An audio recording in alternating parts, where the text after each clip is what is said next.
Hi and welcome to this trigonometry video where we're going to revise the Junior Cert Higher Level course. So the four main things we're going to focus on in this video will be Pythagoras Theorem, trigonometric ratios to calculate sides, trigonometric ratios to find angles, and focusing on measures of angles, so using degree, minutes and seconds. This video is really important to ensure that you understand all the Junior Cert material before you go in to revise any of the Leaving Certificate material, or even before you start looking at the Leaving Cert material. So for this video, we're going to look at specifically right angle triangles, and this is a section from page 18 of your formula and tables book. So as we work through the video, it will be a really good idea for you to have your log tables open on page 18. Two formulas or two sets of formulas that are important here are our sine, cos and tan trigonometric ratios, and then there is also Pythagoras theorem. Often students find it easier to learn sine, cos and tan off, which is absolutely fine, and then they often use this for Pythagoras. But Pythagoras theorem, the formula for this is quite straightforward, and many students also know that off by heart. If it is a bit rusty, or if you can't remember what they are, please use page 18. So let's just do a really quick revision on right angle triangles. So I have a right angle triangle here. A right angle triangle is one that contains a right angle. Do be aware that it's important that you never assume that it's a right angle triangle. There is always something to indicate, like our square here, to tell us that that is a right angle. Right angle measures 90 degrees, and a really important word that you need to know is the word hypotenuse. So a hypotenuse is the longest side of a right angle triangle. Now sometimes that can be difficult to spot if there's very little difference between the sides and if the triangle itself has been rotated. So another way to remember where the hypotenuse is, it's across from the right angle. So the side that is across from the right angle is always the hypotenuse.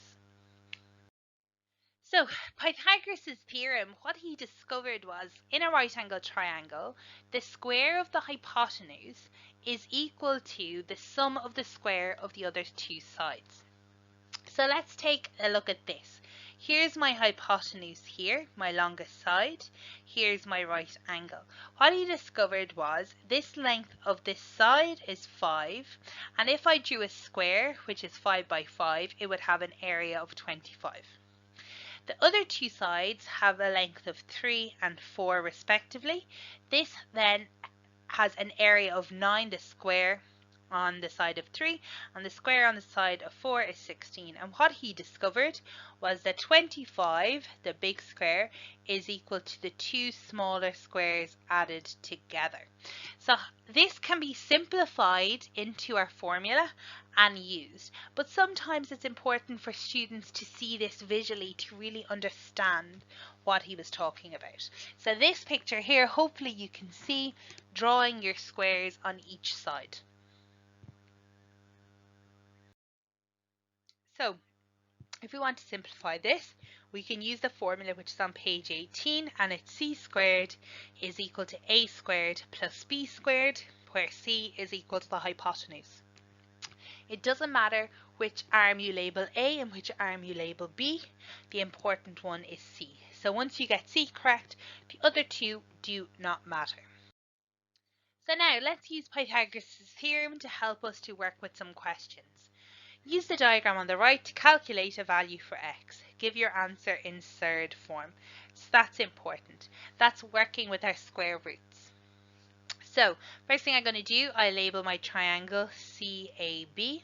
I then write down my formula, which is c squared equals a squared plus b squared, which is x squared is equal to 3 squared plus 3 squared. X squared is equal to 9 plus 9. X squared is equal to 18. X is equal to the square root of 18. So x, when that is simplified down, although square root of 18 is in third form, it's not in the simplest third form. So we can simplify that even more, and we get 3 root 2. if they asked us to convert that or to give the answer to so many decimal places, that would easily be done from our calculators. The second example, find the length of the short side in a right angle triangle. So here we're looking for the value of y. Again, give your answer in third form. So again, first thing I do is I label CAB. I write down my formula. C squared is equal to A squared plus B squared. C is 3 squared is equal to y squared plus 1 squared. 9 is equal to y plus 1. Sorry, y squared plus 1. So what we want to do is we want to subtract 1 from both sides. So 8 is equal to y squared. So just flipping that to make it easier. Y squared is equal to 8. Y is equal to the square root of 8. So in this case we get y is equal to 2 root 2. So again, it's important you don't leave your answer in the third form you get, but that you simplify it as much as you can. So now let's talk about Pythagoras' theorem and also the converse of Pythagoras' theorem. So Pythagoras' theorem is one that sits between both trigonometry and geometry.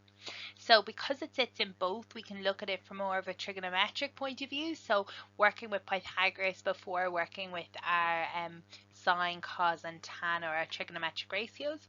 Or we can look at it from a more geometry point of view. So we might be using Pythagoras' theorem and then work with our other theorems we have from geometry, such as all the angles add up to 180, etc. So here we have the theorem of Pythagoras, which basically tells us that the square of the hypotenuse is equal to the sum of the squares of the other two sides. This is specifically when we have a right angle triangle. The converse of this theorem says if the square of one side of a triangle is the sum of the square of the other twos, then the angle opposite the first side is a right angle. So basically, if we don't know that the triangle is a right angle triangle, we can use the Pythagoras theorem to prove that it is a right angle triangle. And we know then whatever side is the longest must then be the hypotenuse. So this leads us to something called Pythagorean triples. So this is a term that does tend to come up, and we've seen it at both junior cert and leaving cert. And basically the term Pythagorean triple means three numbers such that put into the formula they satisfy c squared equals a squared plus b squared. So the example here is 3, 4 and 5. They form a Pythagorean triple because 5 squared is equal to 3 squared plus 4 squared. And remember, the hypotenuse when we're talking about a right angle is always the longest side.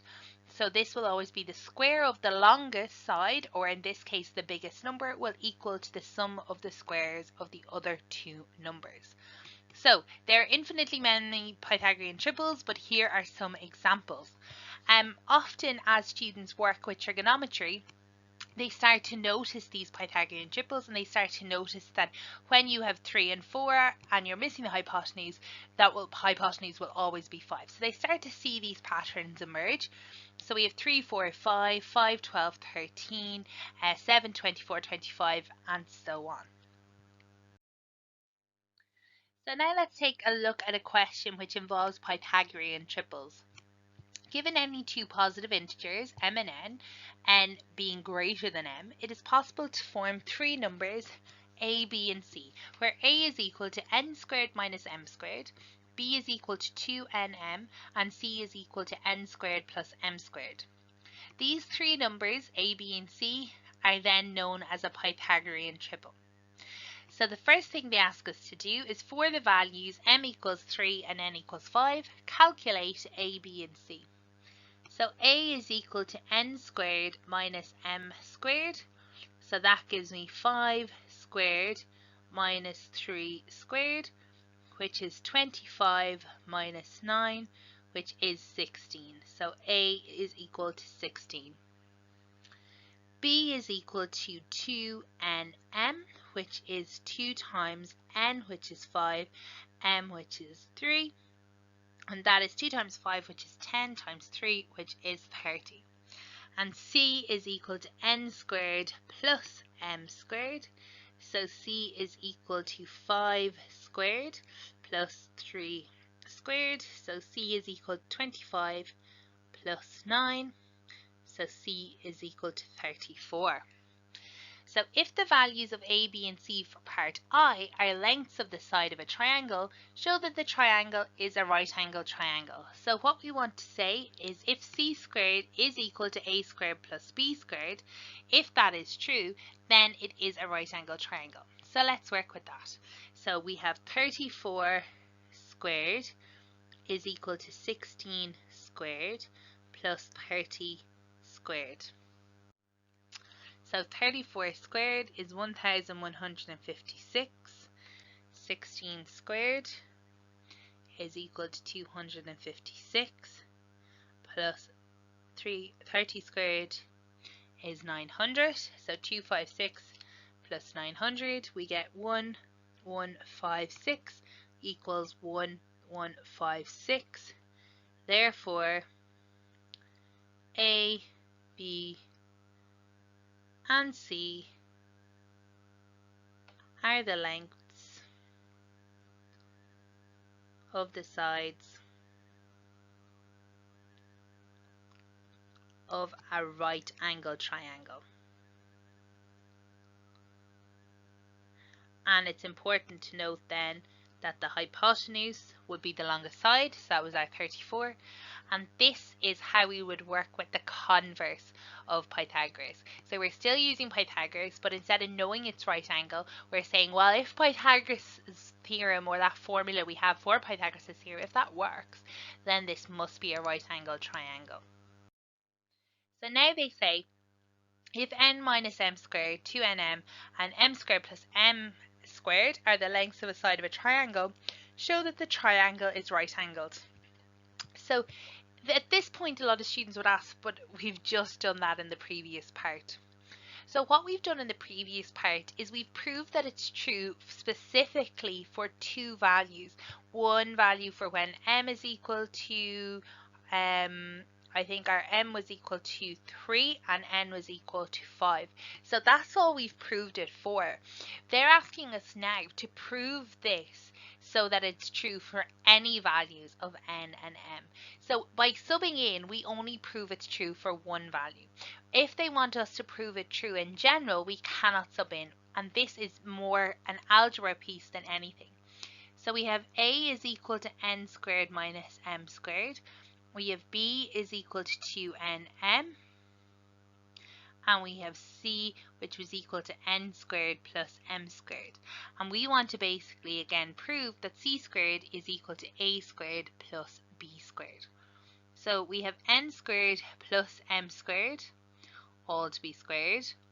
A squared is n squared minus m squared, again, all to be squared, plus 2nm, all to be squared. So I'm actually going to work these all separately. I'm going to leave a bit of space to come back. But I'm going to do n squared plus m squared squared is n squared plus m squared times n squared plus m squared. Separate out our brackets, n squared bracket n squared plus m squared. Plus m squared bracket n squared plus m squared. Multiply that out. N to the power of 4 plus n squared m squared plus n squared m squared plus m to the power of 4. Cleaning that up, we get n to the power of 4 plus 2n squared m squared plus m to the power of 4. So that's kind of our first little piece here. Our second piece, we have something similar. We're going to work that through. So we have n squared minus m squared squared, which is n squared minus m squared times n squared minus m squared. First thing we're going to do is split our brackets. N squared bracket n squared minus m squared times n squared minus m squared. We get n to the power of 4 minus n squared m squared minus n squared m squared plus m to the power of 4.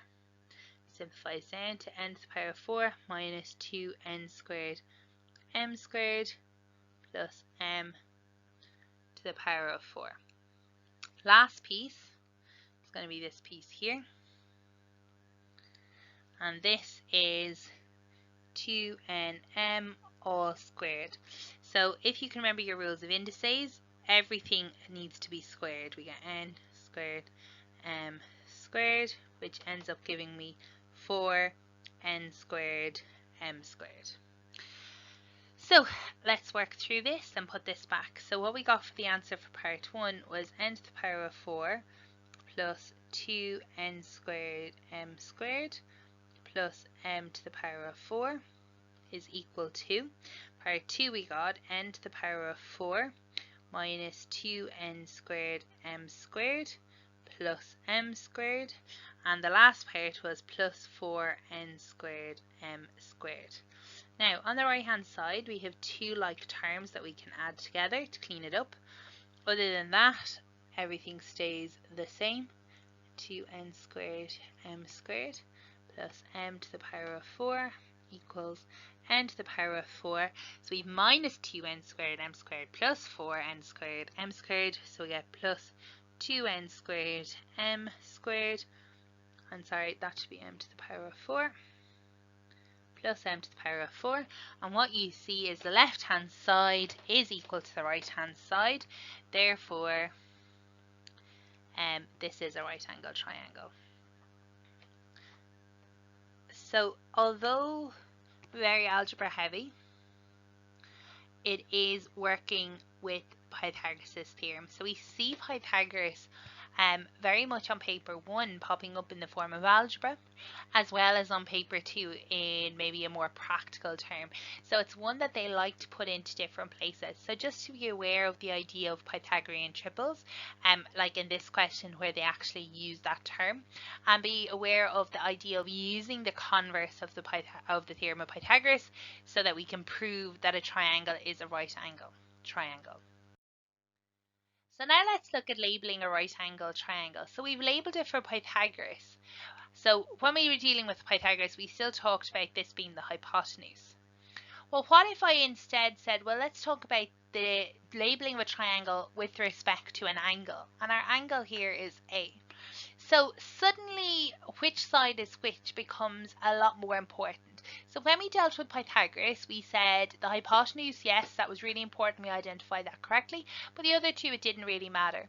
Now the other two sides, it really does matter because we're talking about this angle here. So our other two sides are labelled as opposite, meaning opposite the angle. And the second is the adjacent. And adjacent is another word for beside. It's not a term we use a lot in English anymore, but it is an English term for beside. So it is the side beside the angle.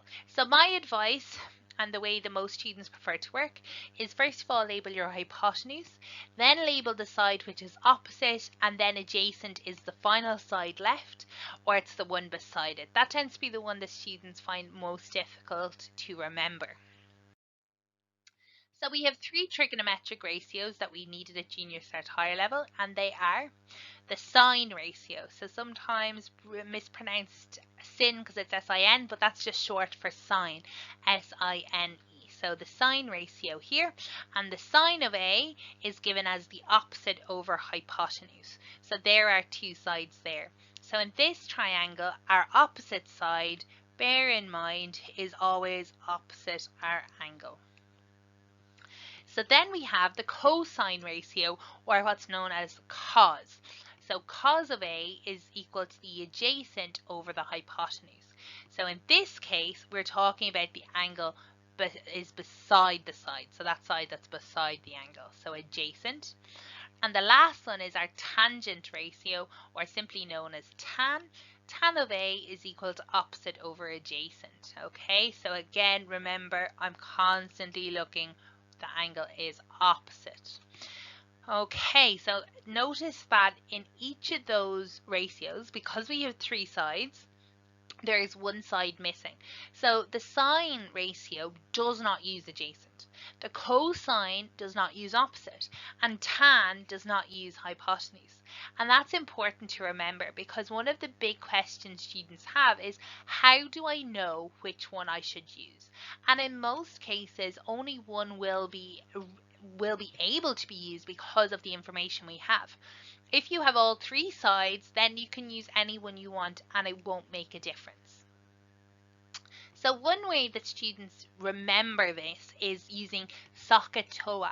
Now, one of the drawbacks of using SOHCAHTOA is, do you know how to spell it? So if you use SOHCAHTOA, first of all, make sure you know how to spell it. So SOHCAHTOA. And that is a way for us to remember that sine is opposite over hypotenuse, cos is adjacent over hypotenuse, and tan is opposite over adjacent. Sometimes people make up little rhymes to go with the letters. So one is silly old Harry caught a herring trawling off America. There's lots of different versions that I've heard. Remember that these are also available in your log tables. Now, when we're working with our log tables, they can be a little bit tricky because they don't call the sides opposite, adjacent, and hypotenuse, which often exam questions want you to label your sides as that. So although we do have these formula and you could work with your log tables, it is not the best idea to do so. So now let's use some trigonometric ratios to find the missing sides. So the diagram on the right shows a right angle triangle with hypotenuse of length 10, so that's all given in the picture. And use trigonometry to find the length of the side marked X and give your answer in third form. So the first thing I'm going to do is I'm going to label. So this is always my hypotenuse, and because this is across from or opposite the angle, this is my opposite side. The other side is my adjacent, but I'm not going to label that because it's not relevant. I don't want it and I don't know anything about it. So the next thing I'm going to do is I'm going to write down what will help me. I'm going to use SOHCAHTOA, and I want to figure out, well, which one's right. Well, I don't have adjacent, so straight away I'm saying, well, I can't use tan and I can't use cos. They both have an adjacent, an A in them. So I'm going to have to use sine. So I say my sine of A is equal to opposite over hypotenuse. So I'm always writing down my formula first. Now, the only thing I didn't label on my diagram was my angle, so I'm going to put that in now as A, and I'm going to write down sine of 60 degrees is equal to X over 10. So that's my substitution. At this point, you have two options. You can work out sine of 60 and leave it in third form, or if you want to wait, we can do that in a second. So what I would actually work through to make sure it was as accurate as possible is I would actually get rid of my fraction first. So to get rid of my fraction, I multiply across by the common denominator, which in this case is 10. This cancels, and what I end up with is 10 times sine of 60 is equal to X. So you can put that straight into the calculator, or you can instead go straight to sine of 60. So again, bear in mind that they want this in third form. When this comes out of your calculator in third form, it's root 3 over 2, and that equals X. And our final answer then, when we simplify that, is 5 root 3. So the calculator will do all that. You could have subbed in for sine of 60 before you multiplied across by 10.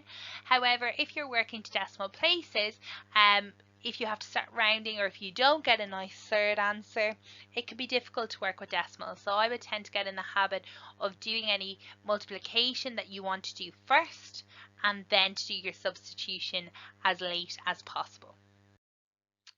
So now let's look at another question. In the right angle triangle shown in the diagram, one of the acute angles is 4 times as large as the other acute angle. Find the measures of the two acute angles in the triangle. So we're going to talk about something that we would have covered in geometry, and specifically one of our theorems. So one of our little theorems told us that it was possible to figure out which angle was the biggest, which angle was the smallest, and therefore which angle was kind of the middle angle of a triangle. So the rule is always this: the biggest angle is always opposite the biggest side. And that is true in this case because this is my 90-degree angle. It is clearly the biggest and it's across from my hypotenuse, which is the longest side. Looking next, okay, then the next biggest side is this one here. Let me just get my highlighter. So it's this one here. So the next biggest angle is this one here.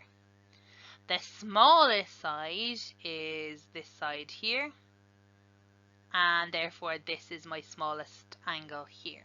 So is that hugely important? Well, I suppose if you want your diagram to be correct and to look correct, then you might really want to do this. It's not a huge, it won't impact hugely on this particular question, but it's a good place to revise. So they told us that one acute angle is 4 times as large as the other. So if this was x, we'd say that this was 4x. Now maybe by looking at it you would say, oh, well straight away I knew that that was the bigger angle, and that's absolutely perfect as well. So now I have 3 angles in the triangle in terms of x, but I can use my theorem which states that all the angles in a triangle shall add up to 180.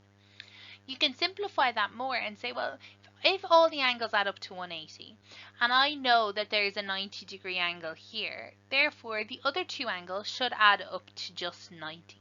So whichever way you want to work that is absolutely fine. So that should be 90. So I have 5x equals 90. So x is equal to 90 divided by 5, which is equal to 18 degrees. Now, be careful, measure the 2 acute angles. So this one we've just worked out is 18 degrees, but remember that the other one is 4 times that, so the other is 72 degrees. Okay, so then the other one is going to be 4 times 18, and that gives us 72. And what I do at this point is I double check. 72 plus 18, does that give me 90? Yes, plus 90 will give me 180. So the next part is the triangle in part I is placed on a coordinate diagram. The base is parallel to the x-axis, and find the slope of the line L that contains the hypotenuse of the triangle. Give your answer correct to 3 decimal places. Okay, so they've not given us a huge amount of information, except I do know that this is 18 degrees and this is 72 degrees. And they want me to find the slope. And if you think back to our coordinate geometry, slope can be calculated using rise over run. I won't be able to use the formula for my log tables here because I haven't been given any points. But using rise over run is not going to work here because we have no lengths. So I don't know what length this rise is, and I don't know what length this run is. However, you might start to notice something here. If I was to sketch out a right angle triangle, which we have, and I label this as my angle, labeling for trigonometry, this would be the hypotenuse, this would be my opposite because it's opposite the angle, and this is my adjacent. Now, how we label it for coordinate geometry and for slope is this would be my rise, and this is my run. So if I do rise over run, in trigonometry terms, that is opposite over adjacent. And if we think back to our trigonometric ratios of SOHCAHTOA, TOA, we are talking about opposite over adjacent, we're talking about tan. So we make a very interesting connection here. The slope is equal to the tan of an angle. So when they asked us for the slope, what we actually are being asked to do in this question is simply to find tan of 18 degrees correct to 3 decimal places. But without making that connection between slope and tan, that question is near impossible. So it's really important that you see that connection here and that you remember it. Okay, so let's use a trigonometric ratio to find the angle. So in this question, they've told us that the triangle ABC is given such that the length of AB is equal to 2. So I'm going to put that on my diagram. The length of BC is 1. So one really good trick when you're doing any kind of question, especially if you've been given a diagram, is to read any piece of information they give you and check, is it on my diagram? The majority of cases it will be there. However, if not, fill it in, because the more you can see visually, the easier the question will be. So find the length of AC, correct, or giving your answer in third form. So we're looking for this, and because we're looking for it, I'll call it X. So I'm dealing with two sides and I want to find the third. So actually what I'm dealing with now is Pythagoras. So this is C, I'm going to label this A, and I'm going to label this B. So using Pythagoras, C squared is equal to A squared plus B squared. I sub in, we get 2 squared is equal to X squared plus 1 squared. So 4 is equal to X squared plus 1. Subtract a 1 from both sides and we get X squared is equal to 3. And the last step is to say X is equal to the square root of 3. And our answer here is straight away in third form as requested. So now what I'm going to do, I'm going to cross off this X and I'm going to say, well, actually now that's root 3.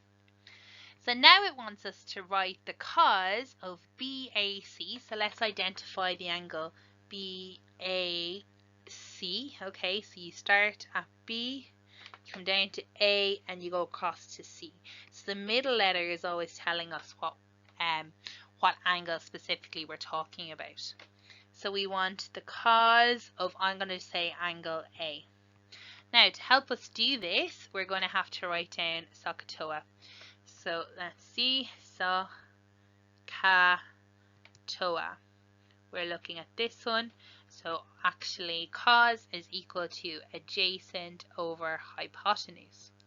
So let's go back to our triangle and label it. This side here is my hypotenuse. This side here is my opposite the angle, and this is my adjacent. I had already labeled this triangle for Pythagoras, and just so it didn't get confusing, I've just changed my colors. So now I can say the cos of A is equal to adjacent, which is root 3 over the hypotenuse, which is 2. So that is the first part. Write cos of BAC. Done. And now they want us to find that angle. So what we're going to do here is basically I want to find the angle A. And I can't put the cos of A into a calculator because I can't put letters into my calculator. So I basically want to find A on its own, knowing that cos of A is root 3 over 2. So what we use in this case are called inverses. So we use A will be equal to what's called cos inverse of root 3 over 2. So cos inverse, that little -1 means inverse, appears on your calculator above sine, cos and tan. So above sine you get sine inverse. Above cos you get cos inverse. Above tan you get tan inverse. And to get those, if you're using a Casio, you press your shift button and then either sine, cos or tan. In this case we're going to use cos. So we're going to put that into our calculators and the answer we get is 30 degrees. So we get A is equal to 30 degrees. So if we want to use our trigonometric ratios to find an angle, we instead use our inverse. Okay, so what way you can think about this is we basically have brought it across to the other side and it is using the inverse of that function, okay, or the opposite of that function to find the angle. So it's important that you practice those and it's important that you know how to get your angles given knowing the value of any of the trigonometric ratios. So now let's talk about the measures of angles. Everyone at this point should be very familiar with degrees, but what happens is we are a little bit less familiar with the breakdown of degrees. So angles are in general measured in degrees. Degree symbol is our little circle. As you move into Leaving Cert higher level, you will learn a new way to measure angles, but for the moment we're focusing on degrees. Now, Each degree is actually split into 60 smaller pieces, and each of those smaller pieces, which are 1/60th of a degree, are called minutes, and its symbol is just like a little dash. Then each minute is split up into 60 again, and each of those, which are 1/60th of a minute, are called seconds, and they have a little double dash there. So for example, an angle could be 40 degrees, 20 minutes and 50 seconds, which is written as 40 degrees, 20 minutes and 50 seconds. So most of the time we're dealing specifically in degrees, but we do often see questions that ask us to turn the degrees in decimal form back to degrees, minutes, seconds. And I suppose the minutes and seconds mirrors time, and I suppose it's to remember, if you think how many seconds are in a minute time wise, it's 60. How many minutes are in an hour?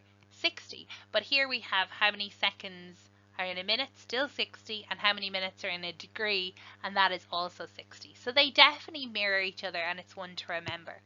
We have a button on our calculator that's going to make our lives so much easier with this, and it's here. It's the degree, minutes, seconds button. If you're using a sharp, it actually says DMS, degrees, minutes, seconds. Here it is actually the symbol for degrees, for minutes, and for seconds. A little bit hard to see in my picture here, but there's a close-up of the button on the next slide, so hopefully we'll get a better chance to see it. But best thing for you to do is to take your calculator and see, can you find it. So now let's look at an example of a question which is asking specifically about degrees, minutes and seconds. So the first question here, write 2 degrees, 43 minutes and 5 seconds in degrees in decimal form, correct 2 decimal places. So you can of course work this through, but realistically if this question is asked, you are going to have to be able to work with your calculator. You're not going to have enough time to work through it. So what we're is here. In your calculator, you enter in 2 degrees, 43 minutes and 5 seconds using the degree, minute, second button. So you write 2 and then press the degree, minute, second button, 43 and then the degree, minute, second button, and then 5 and the degree, minute, second button.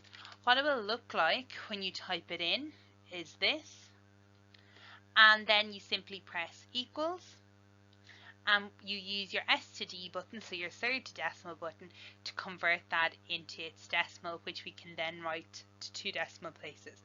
Here we have 2.718, 2 decimal places, 1, 2, and then the next number is 8, so we're going to round up 2.72 degrees.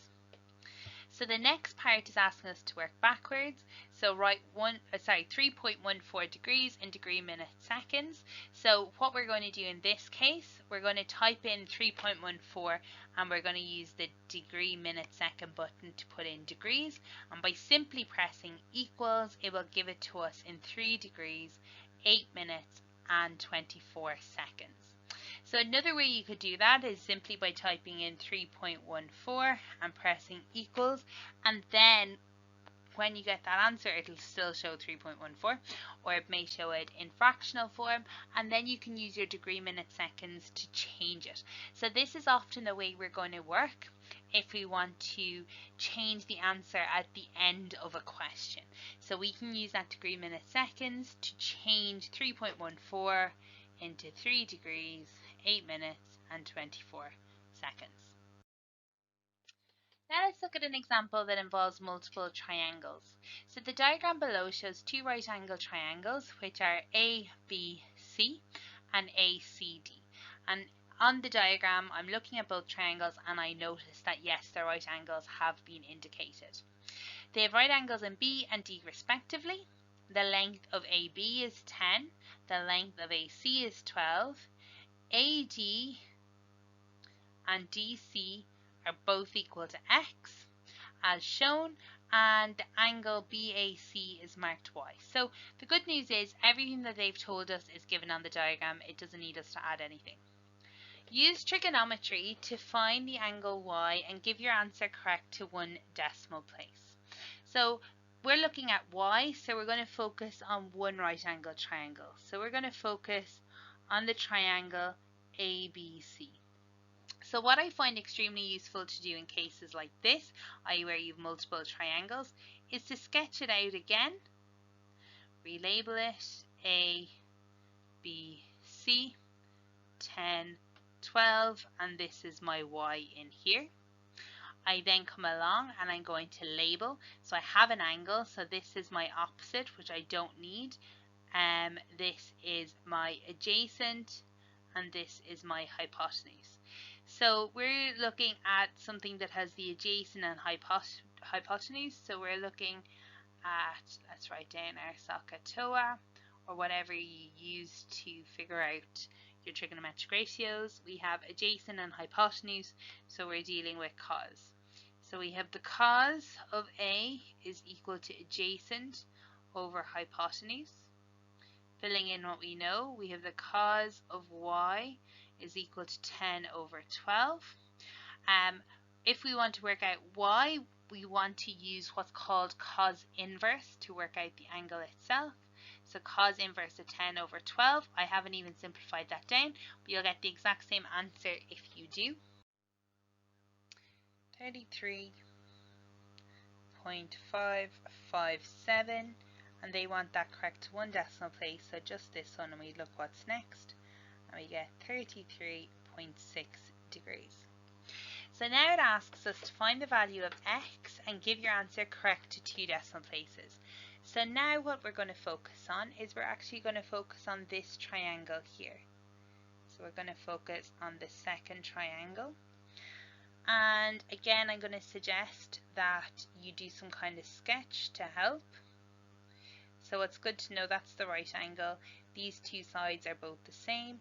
They're both x, and this is 12. Now, often students find it difficult in questions like this because they're saying we don't actually have enough information. But although there are two sides that we don't know, the fact that both of those sides are equal in length mean that we can easily apply Pythagoras Theorem.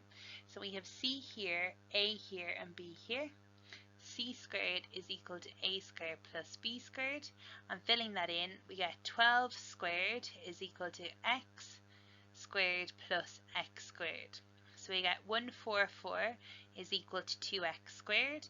So then dividing both sides by 2, we get x squared equals to 72, and x is equal to the square root of 72. So this question wants us to give that answer correct to two decimal places. So when we do that, we get 8.485, two decimal places, 1, 2, and then we cut. Since we have a 5, we're going to round up, so we get 8.49. There's no units there, so if you want, you can write units. So notice that part I and part II, although they were linked into these two triangles, the way that the question was structured, if you weren't able to get the correct answer in I, it had no impact to the part of part II. So now let's look at a question which takes what we know about trigonometric ratios but challenges us to use it in a different way.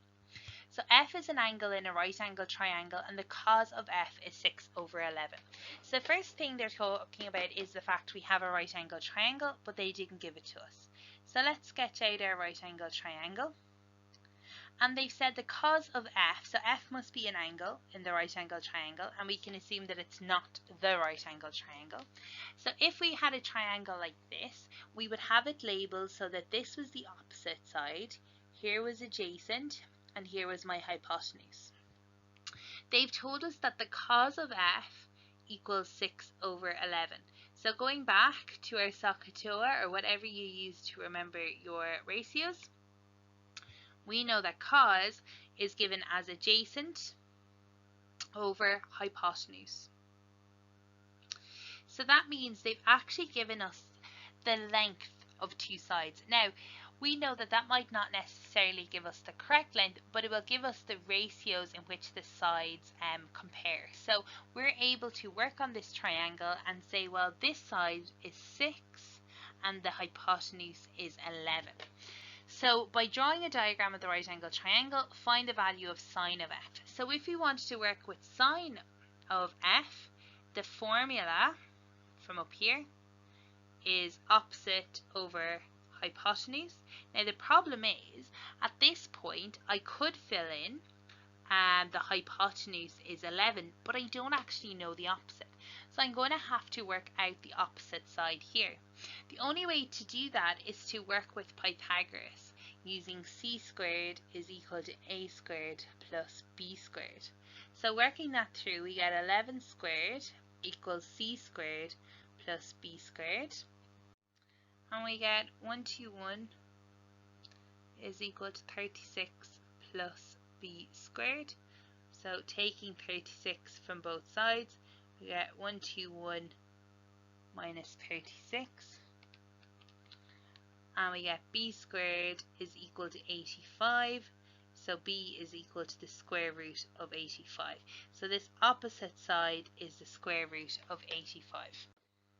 If you put square root of 85 into your calculator to see does it simplify down, you'll see that it won't simplify down any further, and that's as simple as it can be. So now I can come along and I can fill into this sine of f formula that the top or that opposite should be the square root of 85.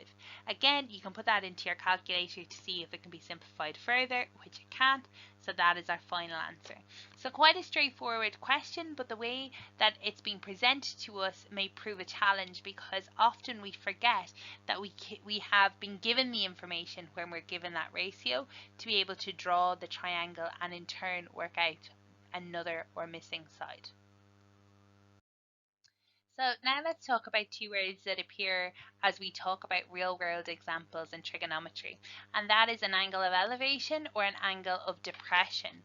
So the first is, if we're talking about angles of elevation, it's the angle between the horizontal and an object above the observer's line of sight. So what we mean is it's this angle down here. So this is my angle of elevation. Think of the word elevation, it means to go up.